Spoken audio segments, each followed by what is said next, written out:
जो मौनी अमावस्या को आने वाला जो स्नान है, इस दिन क्या कुछ धार्मिक मान्यताएं हैं और मौनी अमावस्या क्या चीज़ होती है? ऐसा कहा जाता है कि कुछ अदृश्य सन्यासी भी लोग आते हैं जो स्नान करते हैं और उस स्नान के बाद वो दिखते नहीं है, लेकिन वो वहाँ पे स्नान करते हैं। अपने रूप में आते हैं और स्नान करके चले जाते हैं, दिखते नहीं हैं। ये तो वास्तविकता बात, इसमें कोई झूठी बात, कोई ऐसी बातें नहीं है। ये मनुष्य जिसकी आस्था है, जिसका वो है, वो भी अदृश्य रूप में आता है।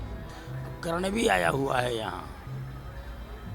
हाँ, इलाहाबाद प्रयाग में कर्ण भी आया, इसीलिए कर्ण जो है यहाँ दान की महिमा बहुत ज़्यादा है। यह है कि अदृश्य रूप में आपकी सहायता करेंगे।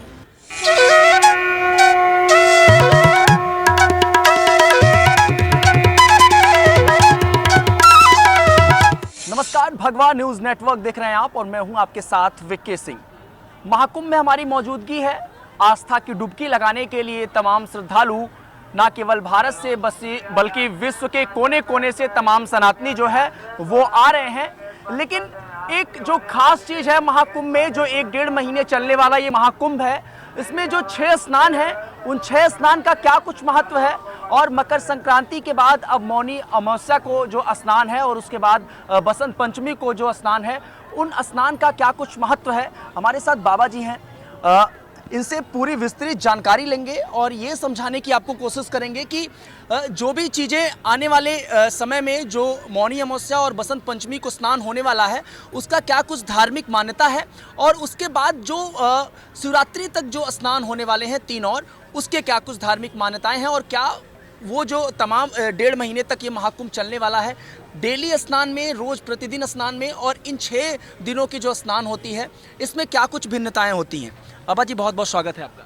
जी, पहला सवाल यही है, कई बार जो लोग आ रहे हैं महाकुंभ में, जो श्रद्धालु आ रहे हैं, उनके मन में संशय है कि केवल इन्हीं 6 दिनों में जो स्नान के डेट हैं, इसी दिन अगर ज़्यादा मतलब अगर हम स्नान करते हैं तो ज़्यादा पुण्य के भागी बनेंगे और बाकी दिन जो है आप अमूमन देखते भी होंगे कि कम भीड़ लग रही है।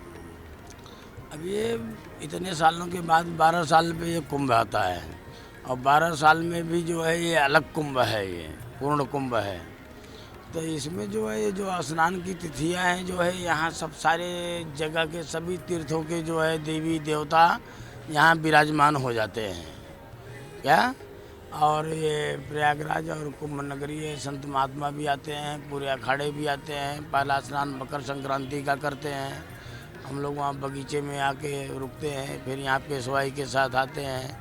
अब दूसरा स्नान मौनी अमावस्या है, तो मौनी अमावस्या भी जो है, अमावस्या भी एक प्रकार का जो है बहुत बड़ा महत्व मानता है, बहुत बड़ा पुण्य का भागी बनता है जो गंगा में डुबकी लगा ले हुए। और गंगा में साधारण तो डुबकी मुश्किल होता है, ये तो अपने अखाड़ों के साथ में जाएगा वही डुबकी लगा सकता है क्या, क्योंकि वो बहुत टाइम लग जाता है सभी 12-14 अखाड़े स्नान करने में। तो ऐसी बात है। जो मौनी अमावस्या को आने वाला जो स्नान है, इस दिन क्या कुछ धार्मिक मान्यताएं हैं और मौनी अमावस्या क्या चीज़ होती है? अबे मौनी अमावस्या तो स्नान है, अपने स्नान करते हैं, बस यही अपने जानते हैं। हाँ, इसका बहुत बड़ा पुण्य 12 साल में एक ही बार आता है ये स्नान मौनी अमावस्या। जो भोर में स्नान होता है बाबा जी, जो भोर में स्नान होता है, तमाम साधु संत और सन्यासी लोग जो स्नान करते हैं, ऐसा कहा जाता है कि कुछ अदृश्य सन्यासी भी लोग आते हैं जो स्नान करते हैं और उस स्नान के बाद वो दिखते नहीं है, लेकिन वो वहाँ पे स्नान करते हैं देवी देवता के लिए। यहाँ संस्कृत व्याकरण में भी कहते हैं ना, अदर्शनम लोप है, अदृश्य। जैसे अभी आँख मूंद लो, सामने हो, नहीं दिखाई पड़ोगे, उसी प्रकार से अदृश्य भगवान है, अदृश्य देवी देवता हैं ये भी आते हैं, हमको आपको दिखाई नहीं पड़ते हैं। कुछ संत महात्मा भी ऐसे हैं, सिद्ध महात्मा हैं, वो बाहर से आते हैं और अपने रूप में आते हैं और स्नान करके चले जाते हैं, दिखते नहीं हैं। क्या समझे आप? ये तो वास्तविकता बात है, ये सही बात है। ये सही बात है, इसमें कोई झूठी बात, कोई ऐसी बातें नहीं है ये। हाँ, भगवान भी आते हैं, देवी देवता भी आते हैं, मनुष्य भी, जो भी है मनुष्य जिसकी आस्था है, जिसका वो है, वो भी अदृश्य रूप में आता है। अब भगवान और ये भूत प्रेत ये सब अदृश्य होते हैं, इनकी साधना करो, आराधना करो, ये नहीं है कि आपको सामने प्रकट होकर के दिखाई पड़ेंगे, बात करोगे।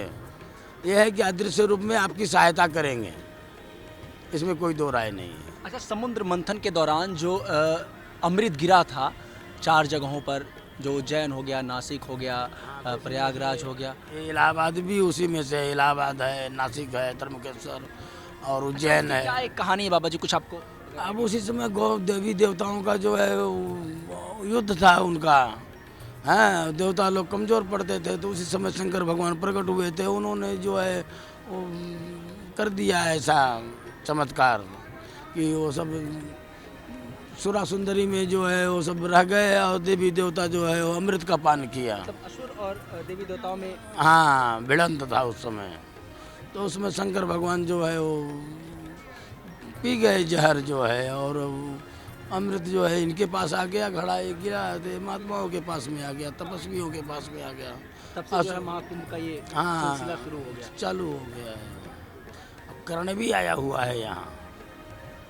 कर्ण, हाँ, इलाहाबाद प्रयाग में कर्ण भी आया, इसीलिए कर्ण जो है यहाँ दान की महिमा बहुत ज़्यादा है। यहाँ इलाहाबाद में 10 रुपया दोगे तो भी वो दान का बहुत बड़ा महत्व होता है। इसीलिए सब जगह दान उतना नहीं होता जितना यहाँ इलाहाबाद में प्रयाग में होता है। यहाँ अनाज से लेकर के रुपया पैसा सोना चांदी सबका दान होता है। ये दानवीरों की ये गंगा जमुना सरस्वती है। बाबा क्या शुभ नाम पड़ेगा बाबा जी आपका? दिगंबर अमरगिरी, नागा बाबा अमरगिरी। अमरगिरी बाबा जी हमारे साथ थे, और ये जो जानकारी थी ये इसलिए आपसे साझा कर रहे हैं क्योंकि कई बार आपके मन में संशय होता है कि मौनी अमावस्या को खासकर स्नान करने से क्या होता है, बसंत पंचमी को स्नान करने से क्या होता है, और बाकी दिन जो स्नान होते हैं उनमें क्या भिन्नताएं होती हैं। साथ में ये भी कि महाकुंभ नहाने से क्या कुछ होता है, और आखिर महाकुंभ लगता क्यों है, और इसके क्या कुछ मायने हैं, इसको समझने के लिए हमारे साथ अमरगिरी जी महाराज जी थे, और इनसे बहुत सारी बातें हुई। इस तमाम बातों को लेकर आप क्या सोचते हैं, अपनी प्रतिक्रिया दीजिएगा। भगवान न्यूज़ नेटवर्क के साथ बने रहिए।